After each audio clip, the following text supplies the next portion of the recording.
₹100 बॉन्डवर शपथ, खासदार झाल्यावर कुणबी प्रमाणपत्र रद्द करणार। तर मंडळी, हे अशा पद्धतीचा एक बॉन्ड सध्या सोशल मीडियावरती व्हायरल होत आहे। ₹100 हा बॉन्ड आहे। आता याची सत्यता ही एक व्हायरल होत असलेली पोस्ट आहे। 19 मार्च 2024 ची तारीख यावरती आहे। त्याच्यानंतर जिल्हा कोषागार कार्यालय बुलढाणा या ठिकाणाहून ही आलेली आहे। प्रताप पंढरीनाथ पाटील प्रतिज्ञापत्र।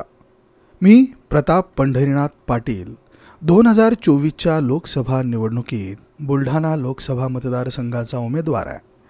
ओबीसी राजकीय आघाडीने मला पुरस्कृत उमेदवार म्हणून घोषित केला आहे।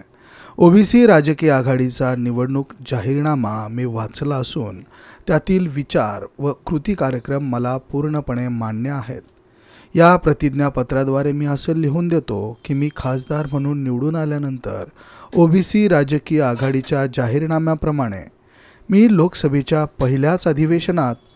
पहिल्याच आठवड्यात देशभरातील सर्व राज्यातील जातींची खोटी प्रमाणपत्र रद्द करण्याचा कायदा करण्यासाठी विधेयक सादर करीन।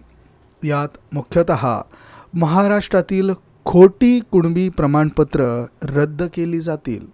त्यानंतर जाहीरनाम्यातील सर्व मुद्द्यांवर विधेयक तयार करून तसा कायदा मंजूर करून घेण्यासाठी मी प्रयत्नरत व संघर्षरत राहील।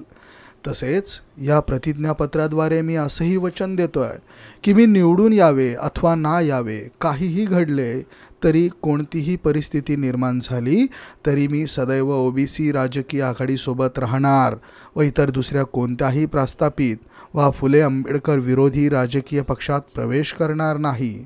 हे प्रतिज्ञापत्र मी माझ्या सद्विवेक बुद्धीला स्मरून कोणत्याही दबावाला बळी न पडता स्वेच्छेने लिहून देत आहे।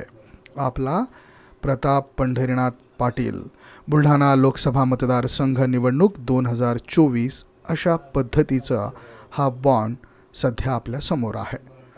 तर मंडळी, मराठा आरक्षण त्याचप्रमाणे ओबीसी राजकीय आघाडी आता महाराष्ट्रामध्ये निर्माण झालेली आहे आणि त्या पार्श्वभूमीवर बुलढाणा लोकसभा मतदारसंघामधनं ओबीसी राजकीय आघाडीचे उमेदवार प्रताप पंढरीनाथ पाटील यांचा हा बॉन्ड सध्या सोशल मीडियावरती व्हायरल होतो आहे।